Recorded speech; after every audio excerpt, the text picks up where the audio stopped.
We're speaking here now to the NTA Director of Education, Ms. Savita Pierre. Pleasant good evening to you, Ms. Pierre. A pleasant good evening to you, Mikey, and your viewers. Good evening. Thank you so much for taking time out to link with us here this evening. And to the entire NTA family that is locked on, pleasant good evening as well.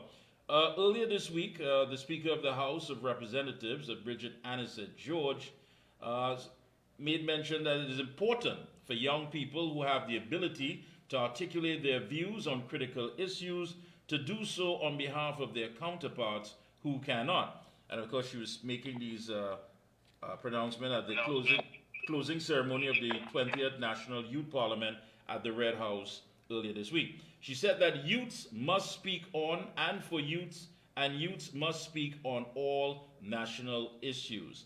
What say you, Ms. Pierre? I mean, as a young person, and of course you're dealing with young people in your capacity, young people don't seem to gravitate much to these issues, although they do impact them in every which way. I mean, they're part of society, they're function individuals of our society, but they don't seem to graduate. I mean, I have an 18-year-old son, and he's just, I mean, academically inclined is one thing, but shouldn't there be some sort of understanding that, yes, what you're learning also needs to be applied in making your country and your space a better place? And why is it that young people simply do not find what is taking place as far as getting involved in politics and whatever issues not attractive? Well, Mr. Mikey, what I would state is that, within our system, young people are not really given the opportunity to give their views, even within our school system, where you are placed to sit within a classroom environment to intake information, to listen to an instructor, and basically given little or no opportunities to express yourself and, allow your intrinsic potential to be brought out.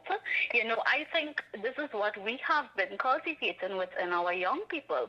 So there isn't much opportunity for them to give their opinion because they are taught to believe that they need to be silent pertaining to matters that affect them. And even within their home environment at times, when they would like to contribute, they could come across as disrespectful. So, I think we have silenced our youths to some extent because, sometimes we view them as being disrespectful if they share their opinion on matters, and they are not really given the opportunity to express themselves, Yeah. So. Yeah. I want to agree with you there on that, but what about folks who would say, listen, nothing is going to be handed to you? I mean, you have to make that sacrifice. You have to put in the work that is needed. I mean, you have to pay your dues. And at the end of it all, you are the future of this country. You are the most important element. What do you say to that? Definitely, right? And what I think we need to take into consideration, right, is that we need to educate these young people out here to understand the importance of their significance in our community, in our society. So I think we need to give emphasis to their significance, We need to bring them in terms of various platforms where they have the opportunity to voice how they feel about our crime situations, how they feel about our education system, right within our education system. Their intrinsic potential is not being allowed to be developed.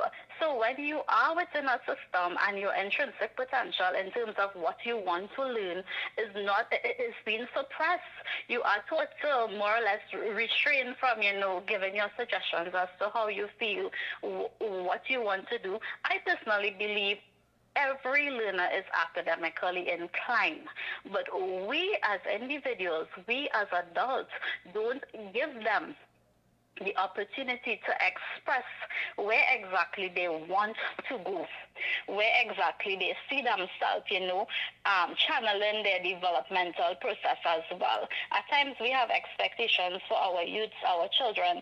That may not be their expectations, and I think avenues need to be created where youths have the opportunity to voice their opinions, to speak out on issues that are currently taking place within our society. No, that's all good and well. I mean, honestly and truly, it sounds good. It looks good on paper. I can tell you that, where young people are able to express themselves. As a matter of fact, I mean, you may not say, but I will say it. My back is broad enough, and I tell people this all the time. I believe that every child is a born genius. Unfortunately, yes, definitely. But unfortunately, some have parents, and the problem with that is that they are limited. They are limited because there are some parents who may not understand as far as this young bright individual who definitely has a blank canvas, and their expression may come across, as you said earlier, it may be a bit offensive, it may be a bit standoffish, but how do we get that conversation going? Because again, I believe it's easier to make a child than to fix an adult. When you've reached a certain age, you're stuck in your ways. That's what it is. Let's be honest. And I think this is what brings about the fact that we are stagnant on so many levels as a people. The human index here is what we need to invest in, and that is our young people. And just to tell them to get involved is not going to be enough. There has to be more than that. There has to be encouragement. So how do we get that conversation started? I usually say, I have a 19-year-old daughter, and I usually say, let me be a friend before I can be a parent. You have to develop that avenue of communication, effective communication.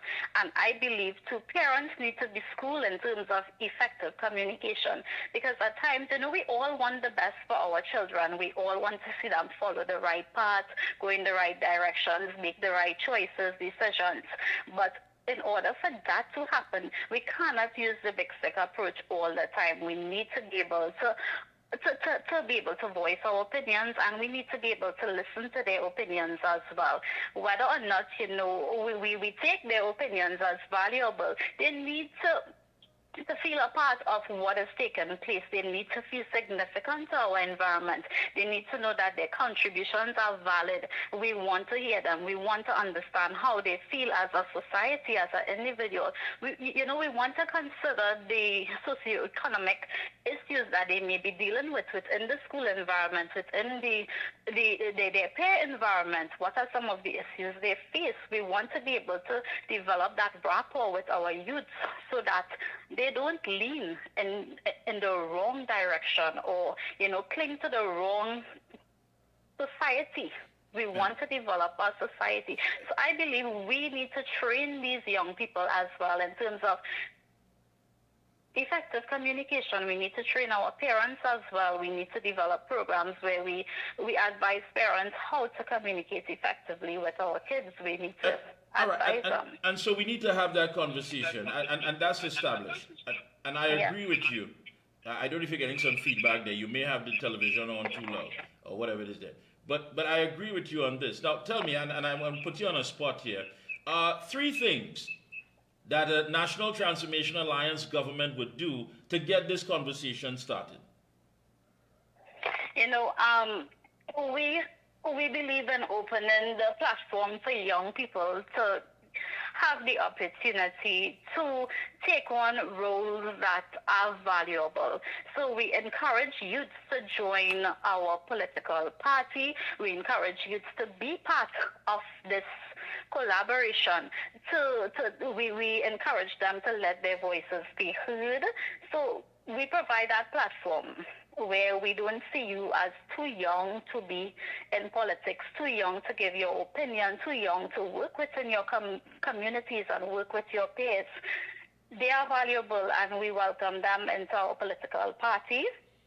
We also provide that opportunity through educational programs where we help these individuals develop technology-wise we channel their learning, we channel their resources, and we give them the opportunity where they are able to explore different avenues of learning that they may not typically have within the current school system that is existing. Yeah. And of course, this would be encouraged to have an open sense of expression that young people, that because listen, it may seem to be a different language because it's a different time. And I think people need to consider that as well. Trying to make reference to something 20 years ago is not going to hold up as it is currently. And I want to take you on this, and I think that by stifling this whole expression and this free thinking, we do get a backlash from it. During the budget debate, the Minister of Education, Ms. Gatsby Dolly, said the government has tried to be patient, particularly given the COVID-19 disruptions. But there are still too many children who are violent, disrespectful, addicted to drugs and marijuana, gang members, completely uninterested in education, and out of parental control. Now, that type of history doesn't happen overnight. There has to be something that has been able to engineer such results. I agree with you, Mr. Mikey. Now, when you belong to a system that you have felt suppressed for so very long, eventually you will begin to retaliate. And I believe this is what we are seeing within our educational system right now, the retaliation of children that, they are placed within a system where they are not allowed to develop their intrinsic potential. So you are given what subject areas you need to do based on your academical performance. You are told what to do, and you come to school, and some of these individuals have no interest in particular subject areas, but given the opportunity where they are allowed to develop their passion, where they are allowed to develop their potential, they are interested in what they are doing. They see it as something. A lot of children tell me, let's say, if I can go to school and learn robotics, I will be so excited to go to school, but I'm going to school to do things that, sometimes not even impacting me after I leave school. Or, we see so many children within our system where learning has been developed basically for linguistic and logical learners. And those individuals that lean in other intelligence categories are left behind. So these individuals are already demotivated in terms of learning and their development. So they are just like going through the system. And these are the individuals we usually label as troublemakers, or we begin to think that, they are not capable of learning, or they lack some sort of academical deficiency, or, and when we give this energy towards these children, we give them a negative self-perception, Yeah. And so they come to school and, okay, so if you label me a troublemaker, if this is how you view me, I basically will give you that result. So if they are facing already issues from being in a dysfunctional home, and they come to a school environment where the environment itself is dysfunctional, it doesn't cultivate their type of learning, it doesn't fuel their intelligence category, more or less, they are suppressed both sides, so I think this is why we are getting a feedback from the young people within our environment right now, because you speak to a lot of youths and they're interested in so many things with technology increasing, with AI, with all these things, and we're still in an a system that is not moving forward. Yeah. They are being suppressed. They are tired, Yeah. They want something more. And I appreciate all of you, sir, and you're right. You are so correct. Closing comments, go right ahead. Right. So what I would like to see, I would like our education minister to focus on being able to assess learners. Many times we place individuals within a classroom environment without proper assessments, without proper understanding of how these individuals learn. And they struggle through, and they feel they are incapable of, when if given the opportunity to fuel their learning within their intelligence category or within the medium in which they receive learning, they will excel. So, I would like us to focus on these youths and lean away from believing that, some are academically inclined and some are not.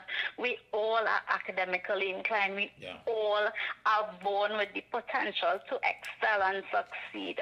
All right. So I want us to cultivate that avenue for youths to, be motivated to actually speak out on these things.